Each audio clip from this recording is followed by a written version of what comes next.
नमस्कार दोस्तों, जय श्री श्याम। दोस्तों, जूनियर अकाउंटेंट की जो जॉइनिंग होने जा रही है उसको लेकर बच्चों में कई प्रकार की जॉइनिंग से संबंधित समस्या है।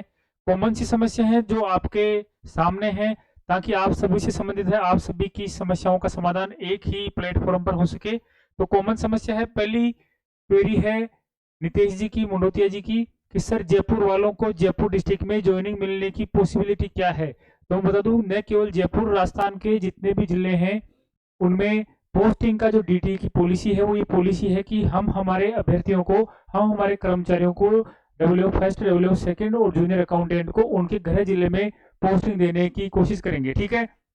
लेकिन अगर उस जिले में ये तीनों संवर्ग के लोग अपने अपने पोस्टों के हिसाब से ज्यादा है तो उनको नजदीकी जिले में पोस्टिंग दी जाएगी। नजदीकी जिला भर गया तो नजदीकी संभाग में देंगे। ऐसे डिस्टेंस में जा सकता है, कब, जब उनके जिले से पूरी पोस्टें भर जाए, ठीक है। आपके पोस्टिंग के संदर्भ में मैं बता दूं, जैसे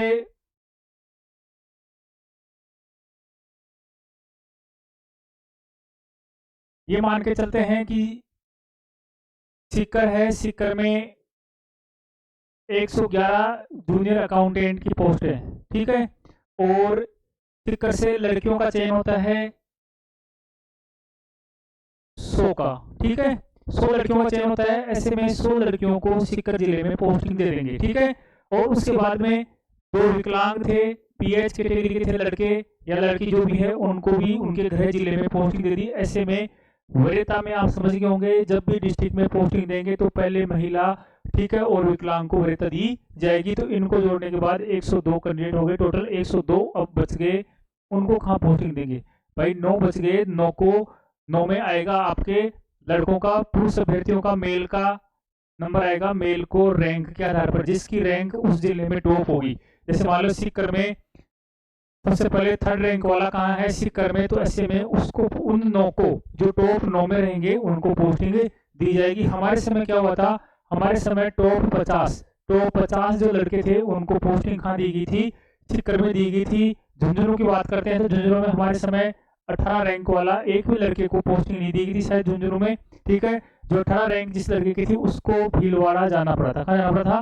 भीलवाड़ा जाना पड़ा था। शेखावाटी में थोड़ी सी स्थिति खराब रहती है, और अब की बार तो संभावना ऐसी लग रही है कि लड़कों को शेखावाटी क्षेत्र में पोस्टिंग मिलने की संभावना बिल्कुल भी नहीं है। हो सकता है कुछ लड़कियां भी बाहर जा सकती हैं अपने स्टेट, अपने डिस्ट्रिक्ट से, क्योंकि जो जितनी पोस्ट है उससे ज्यादा लड़कियां चयनित होने की पूरी पूरी संभावना है, हमारे जो पास जो डाटा है उसके अनुसार, ठीक है। तो ऐसे में पोस्टिंग की प्रोसेस ये रहेगा, जयपुर वालों को जयपुर में मिलने की पूरी पूरी संभावना है, क्योंकि जयपुर में बहुत सारी पोस्टें हैं, ठीक है। तो जयपुर में कोई समस्या नहीं है, मोस्टली जयपुर में मिल जाती है। एक रावतार जी खड़े थे, सर सभी को कोष कार्यालय में लगा देंगे तो सैलरी कहाँ से बनेगी? जिस पोस्ट से सैलरी बनेगी वहां तो डब्ल्यू सेकंड पहले से ही सैलरी ले रहे थे, ये कैसे पॉसिबल होगा? तो दोस्तों, इस बारे में काफी चर्चाएं भी हुई कि क्या है, जूनियर अकाउंटेंट की जो आपकी टोटल पोस्ट है उसमें से ऐसे मान के चलो आप 1500 पोस्टें एक्स कैडर की लगभग हैं। एक्स कैडर, एक्स कैडर क्या होता है आपको आगे भी कभी समझने में दिक्कत आ सकती है। एक्स कैडर वो है जो राजस्थान, जिनका वेतन राजस्थान गवर्नमेंट की, जो राजस्थान का वेतन मद है, राजस्थान सरकार के वेतन मद है, उससे वेतन नहीं उठता, ठीक है। जैसे अपन मान सकते हैं कि जो बोर्ड होते हैं, निगम निकाय हैं, ठीक है, नगर निगम है, इनमें पोस्टिंग है, या जैसे राजस्थान राज्य क्रीड़ा परिषद है, समग्र शिक्षा अभियान सेंटर के कोई प्रोजेक्ट हैं, उनमें अगर किसी कर्मचारी को अपने में से लगाते हैं तो वो एक्स कैडर माना जाता है, ठीक है। तो उस एक्स कैडर में पोस्टिंग का प्रोसेस क्या होता है, जिस दिन से आप ज्वाइनिंग करोगे उस दिन से ही वेतन मिलेगा, ठीक है। तो ऐसी स्थिति में जो 1500 पोस्टें एक्स कैडर की हैं, एक्स कैडर की हैं, तो उनमें वेतन उस दिन से मिलेगा जिस दिन से कार्य ग्रहण करेंगे, ठीक है। तो इस बारे में हमने भी चर्चा करी, डिटेल में भी बात करी, तो उन्होंने कहा कि सरकार का काम है, सरकार जानती है कैसे क्या करना है, ठीक है। और फिर दूसरा अपना डिपार्टमेंट भी कौन सा फाइनेंस है, तो इस मामले में आप ज्यादा चिंता नहीं करें, उन्होंने कुछ समाधान ऐसा कर रखा होगा।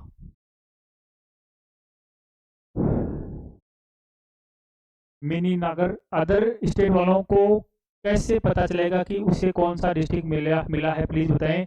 अदर डिस्ट्रिक्ट के लिए कोई स्पेशल गाइडलाइन नहीं है, जिस जिले में खाली रह जाएंगी पोस्टें उधर कहीं भी उनको पोस्टिंग दे सकती है, ठीक है। ये गवर्नमेंट पे डिपेंड करता है। एक भाई हैं वो कह रहे हैं कि सर कटिंग करवा ली, ब्रश व्रश करके सो रहा हूँ, इंतज़ार कर रहा हूँ कि कब ज्वाइनिंग मिलेगी। बिल्कुल जल्द ही आप ऐसे ही मस्त रहो, जल्द ही ज्वाइनिंग मिलने वाली है।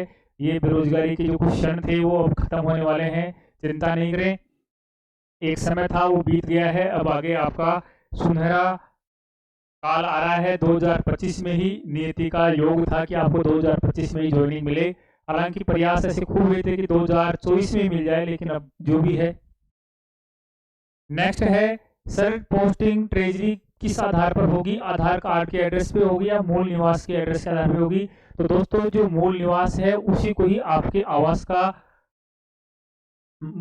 का पहचान के रूप में माना जाएगा। तो आपका जो मूल निवास है उसमें जो एड्रेस है उसी के आधार पर आपको पोस्टिंग दी जाएगी। तो मूल निवास को ही इसमें माना जाएगा, आधार कार्ड से इसमें कोई मतलब नहीं है।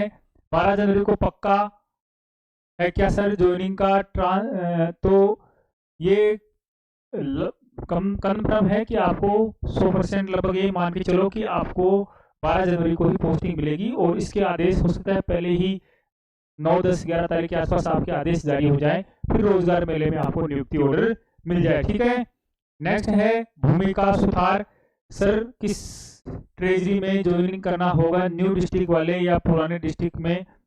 दोस्तों देखो, पहले भी इस मामले में बात हुई थी तो वो ये बता रहे थे कि हम कुछ नए जिलों में भी रिक्रूटमेंट को पोस्टिंग दे रहे हैं, है ना, नए नए जिलों में भी दे रहे हैं। तो हो सकता है उनके पास डाटा पहले से होगा कि किन किन जिलों में देनी है, नए जिलों में, तो उसी आधार पर उन्होंने तैयार करा होगा। तो ये है। नेक्स्ट है सर, प्लीज ज्वाइनिंग जल्दी कराओ, कभी कहीं दोबारा कोर्ट में ना चली जाए। तो इस मामले में निश्चिंत रहें। कुछ बच्चे कह रहे थे सर केविट लगवाने के प्रयास किए जाए, राजस्थान अकाउंटेंट एसोसिएशन के द्वारा कुछ ऐसा हो कि हमारे को ज्वाइनिंग जल्दी मिल जाए, और कोई आप प्रयास करो। देखो, अपने किसी के प्रयास से कोई मतलब नहीं है, सरकार की इच्छा पे डिपेंड करता है। डीटीए ने अपना पूरा काम कर रखा है। ठीक है, सरकार की गाइडलाइन के अनुसार 12 तारीख को आपको ज्वाइनिंग देनी है, 12 जो रोजगार मेला है युवा दिवस के अवसर पर। ठीक है, तो आप सभी युवाओं को युवा दिवस हमेशा याद रहे। इस उपलक्ष्य में ये ज्वाइनिंग दी जा रही है, तो कोई दिक्कत नहीं है। रितिका जी चिंता नहीं करें, अन्य साथी भी चिंता नहीं करें, किसी प्रकार की अनहोनी नहीं होने वाली है। ठीक है, बिल्कुल निश्चिंत होए, तुलसी भरोसे राम के, निर्भय होके सोई, अनहोनी होनी नहीं, होनी हो सो होई। ठीक है, लेकिन मैं यह कहता हूँ ऐसी कोई अनहोनी नहीं होने वाली है जिससे आपको कोई समस्या आए, निश्चिंत रहें बिल्कुल। ठीक है। ये गुजर भाई साहब हैं, कह रहे हैं सर एक्स सर्विसमैन को कोई पोस्टिंग प्रायोरिटी नहीं होती है क्या? बिल्कुल, एक्स सर्विसमैन को किसी प्रकार की इसमें पोस्टिंग में प्रायोरिटी नहीं दी जाती है। केवल महिला और विकलांग को फर्स्ट हो जाता है उनके डिस्ट्रिक्ट में लगाने की। अगर उनसे उन महिलाओं और विकलांग अभ्यर्थी हैं, उनसे सीट भरने के उपरांत कुछ सीटें बच जाती हैं, तो उसके बाद में भी जो पुरुष होंगे, पुरुषों में रैंक के आधार पर पोस्टिंग दी जाएगी। इसमें एक्स सर्विसमैन को किसी प्रकार का कोटा इसमें नहीं दिया गया है। ट्विंकल जी गुजर खड़े हैं, सर फर्स्ट डे कैसे क्या करना होता है, प्लीज आपका एक्सपीरियंस बताइए, बहुत डर लग रहा है। ठीक है, कुछ नहीं, डर की जो चीज थी वो आपने पाली है, डर के आगे आप निकल चुके हो। मेन प्रॉब्लम होती है ज्वाइनिंग की, रिजल्ट की। ठीक है, तो वो आपका हो गया है, आपका अंतिम रूप से चयन हो गया है, वहीं आपका डर खत्म हो गया है। आप एक नोबल सर्विस में आ गए हैं, जूनियर अकाउंटेंट एक अधीनस्थ लेखा संवर्ग है उसमें आप शामिल हो गए हैं, तो चिंता नहीं करें ट्विंकल जी। अब एक्सपीरियंस की बात ऐसे है कि पहला एक्सपीरियंस तो यही इंपॉर्टेंट है कि जैसे ही आपका चयन होता है तो आपको एक अलग ही फीलिंग आती है। आपके माँ बाप हैं, आपके भाई बहन हैं, आपके जो शुभचिंतक, ओनली शुभचिंतक, और दूसरे जैसे मान लो कोई भी आपके अड़ोसी पड़ोसी या और भी कोई आपको शुभचिंतक, रियल में शुभचिंतक हो, उनको देखकर आपको खुशी होती होगी और खुशी होगी। ठीक है, उसके बाद में जैसे जैसे आपका ज्वाइनिंग पीरियड आएगा तो आपको कुछ नहीं करना है। जिस दिन आपकी ज्वाइनिंग हो, आप जिस भी इष्ट देवता को मानते हो उसको दंडवत नमस्कार करें।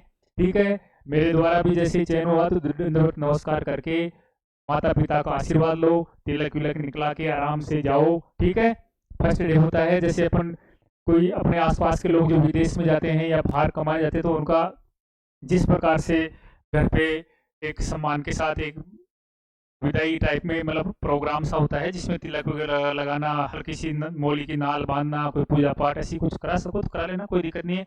अपने रीति रिवाज हैं, आपके कोई क्षेत्र विशेष में कोई रीति रिवाज है, उसकी अच्छी तरह से पालना होनी चाहिए, क्योंकि हमारे जो संस्कार हैं और हमारे पूर्वजों की जो देन है वो हमेशा बरकरार रहनी चाहिए। ठीक है, तो फर्स्ट डे आप आराम से अच्छी शानदार सलीकेदार ड्रेस पहन के जाएं। सलीकेदार का मतलब है आराम से नॉर्मल, ऐसे नहीं कोई तड़क भड़क की ड्रेस पहन के जाएं जहाँ से फर्स्ट डे ही हमारी मतलब पर्सनैलिटी एक अलग ही छवि के रूप में नजर आए। एक आराम से ऑफिशियल टाइप की ड्रेस, बढ़िया शानदार ड्रेस पहन के जाएं।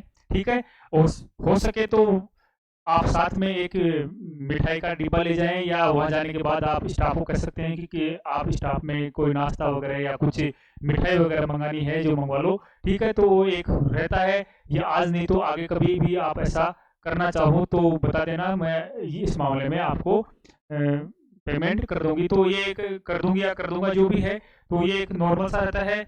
आप जिस ऑफिस में जाओगे वहां जाने के बाद में आपको वहां पे एप्लीकेशन देनी होती है उस ऑफिस के कार्यालय अध्यक्ष के नाम पर। जैसे मान लो आपकी ज्वाइनिंग होती है ट्रेजरी में होती है तो कोषाधिकारी के पास होती है, तो सेवा में श्रीमान कोषाधिकारी महोदय, कार्य ग्रहण करवाने बाबत मेरा उक्त विषय अंतर्गत निवेदन है कि मेरा चयन इस जूनियर अकाउंटेंट तहसील अकाउंटेंट भर्ती परीक्षा 2023 में अंतिम रूप से चयन हुआ है।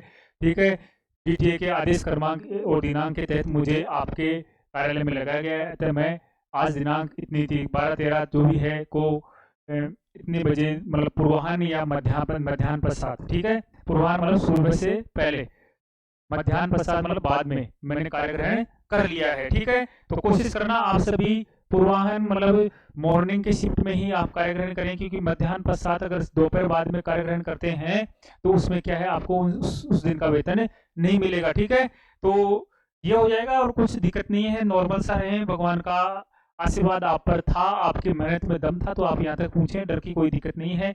ऑफिसों में शानदार सकारात्मक माहौल होता है, लेकिन एक है कि आप शुरू से आपने जैसी छवि बना लोगे शुरू में ऑफिस में जाने के बाद उसी तरह की आपकी छवि रहेगी। अनावश्यक किसी से ज़्यादा मजाक करना, इंटरनल बातें किसी से शेयर करना वो न करे तो बढ़िया रहता है। कई बार हम विश्वास करके अपनी इंटरनल बातें एक दूसरे साथियों को बता देते हैं, वो कहीं ना कहीं बाद में अपने को उनसे कोई किसी प्रकार के संबंध बिगड़ते हैं या कोई समस्या आती है तो उसको सार्वजनिक करते हैं, या ऐसी स्थिति कई बार देखने को मिल जाती है। तो अपनी अपनी छवि ऐसी बना के रखें कि अपना व्यक्तित्व ऐसे बना के रखें ताकि किसी प्रकार की आगे दिक्कतें नहीं आए। अनावश्यक मजाक वगैरह कई बार अपन ज़्यादा लेवल की कर लेते हैं तो वो भी कहीं ना कहीं हमारे वैल्यू और लेवल को कम कर देती है, तो वो भी सब आप कंट्रोल करके रखें। ठीक है, तो दोस्तों ऐसी कोई समस्या नहीं है, आप आराम से ज्वाइन करना, और जिस दिन आपकी ज्वाइनिंग होगी उस दिन मैं उसके एक दिन पहले मैं आपको जरूर कुछ और इसके बारे में बताऊंगा। धन्यवाद, जय श्री श्याम।